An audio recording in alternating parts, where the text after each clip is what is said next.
Hello, welcome to Braintrust. As we continue our series on the crisis, young black men, education, and the impediments that prevent them from recognizing its value, they're discussing pre and immediate post-emancipation exposure.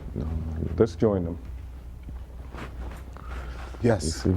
And that's what I was talking about, because Hello, yes, gentlemen. You are right. We're talking about black males in society. And Hello, gentlemen. How are you? yes. Okay. All right.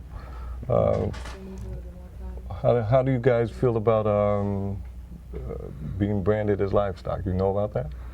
Yeah, I know a little bit about that. I mean, it's not something that you want to be told that you're being like a cattle, like a sheep or a dog, and you're not human.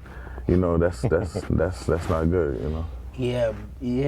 The way I see it, that's kind of really, it'll hurt a regular person, being branded as such things. Yeah, but like you were being brought to property to somebody else. Yeah, but you were brought as a slave. You were brought, and your classification on a balance sheet is livestock. You know. Yes. So you know, and looking at education from that aspect, you know, you weren't to be book educated. You know, you were just considered. Yeah, just but to work in labor, and that's it. But why would they use? But I can see how they would want us to just be cattle, but not also treating us as human would also, you know, will make a person really angry about that. Well, if you're a slave, I can't treat you like a human and treat you like a slave too, because then I'll be having sympathy for you. Then I won't make it work and the whole nine. So But that was the whole thing about Harriet Beecher Stowe's book, that it was an interesting juxtaposition of both humanity and cruelty. That was slavery. A lot of people, even when they were freed, didn't leave. Like my mom's ancestors, he was one of the overseers. He did not leave the plantation because he felt so connected. That's all he knew. That wasn't that they all that they knew, but they treated them. They raised their kids. I mean, well, sometimes they had like a family atmosphere. It depends on what plantation they were on, and those areas would determine if someone was allowed to be educated or not be educated. But the concept of being educated was what they had. You know, and initially, education wasn't even for poor white people, let alone slaves. You know, it was for the elites, people that had money to hire scribes to write. You know. Yes. So basically, even if he was white, he was still even ahead of us. Yeah. Oh, absolutely, absolutely. but I'd like to make one point, that the fact that we were bred to survive, 1 out of every 5 black people that took that Northwest Passage to the United States, they died.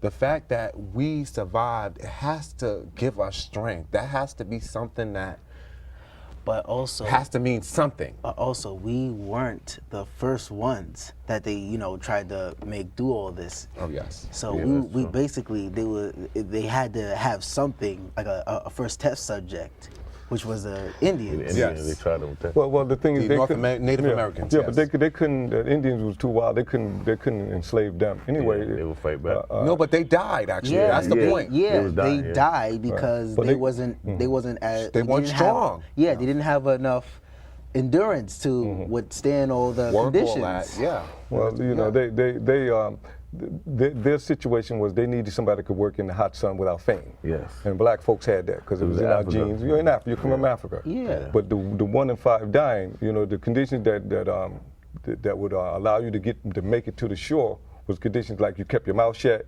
You know, you didn't get them to throw you overboard. You know, and nevertheless, you know, you might have gotten sick or maybe something might have happened on board for you not to make it across. But you know, the No, general but that idea. was a grueling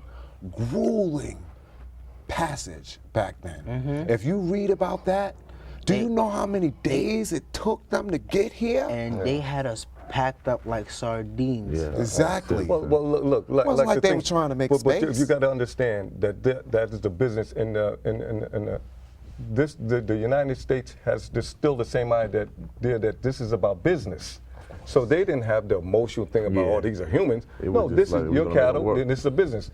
And you know, even when you look at the implications for today, you know, when we look around and we see the president trying to do various things like try to, like they say, Social Security or Medicaid, there's pushback against that because this is not about us, this is about money. You know, and sometimes we get it twisted and get away from it. And how certain people trying to get it all for themselves. There's always the element of greed, and this is what caused slavery to be such, because some people want and want and want, and they'll push back on you because this is not a socialist system. You want a socialist system? They'll say, go to Russia. Go to Russia. This is a capitalist system about making money, and all is fair and what they say, love and money. Oh yeah. You know what I'm saying? So if it's so when it came to slavery, this was just part of it. But when it comes to being educated, you know, education was not going to be for no slaves. So the laws that they passed to make sure that you can't read or you can't write, you know, initially it was just, Is this you can't education write. as elitist?